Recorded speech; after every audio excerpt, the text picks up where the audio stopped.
5 বছর ওনার এই প্রতিষ্ঠানে চাকরি করি। এই তো মসজিদ দেখছেন, মসজিদের পাশাপাশি মাদ্রাসা করা হয়েছে, একমাত্র ওনার মার নামে করা হয়েছে।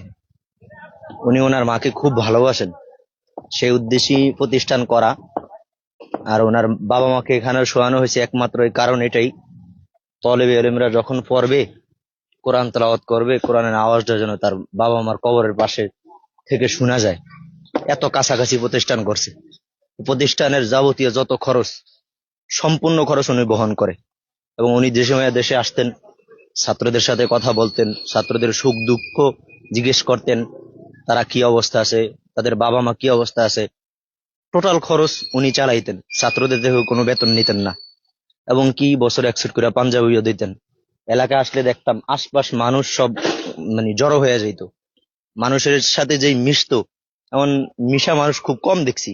ওনার মতো একজন লোক মানুষের সাথে এত ফ্রিলি, এত মিশা আমার জীবনে আমি খুব কম দেখছি।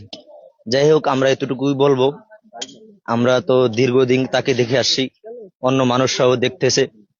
দোয়া করি আল্লাহ তাআলা যেন তাকে জান্নাতের উচ্চ মাকাম দান করেন, তার সমস্ত ভুলগুলো মাফ করে আল্লাহ তাআলার খাস বান্দা হিসেবে কবুল করেন। এতটুকু। মুক্তির মন্দির সোপান তলে কত প্রাণ হলো বলিদান, লেখা আছে অশ্রু জলে।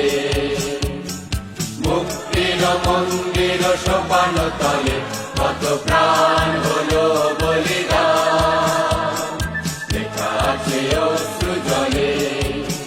কত বিপ্লবী বন্ধুর রক্তে রাঙা বন্যপান তলে কত প্রাণ হলো বলিদান, লেখা আছে অশ্রু জলে।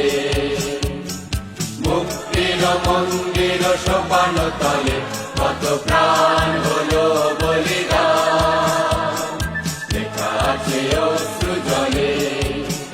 কত বিপ্লবী বন্ধুর রক্তে রাঙা বন্দি।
যাবে না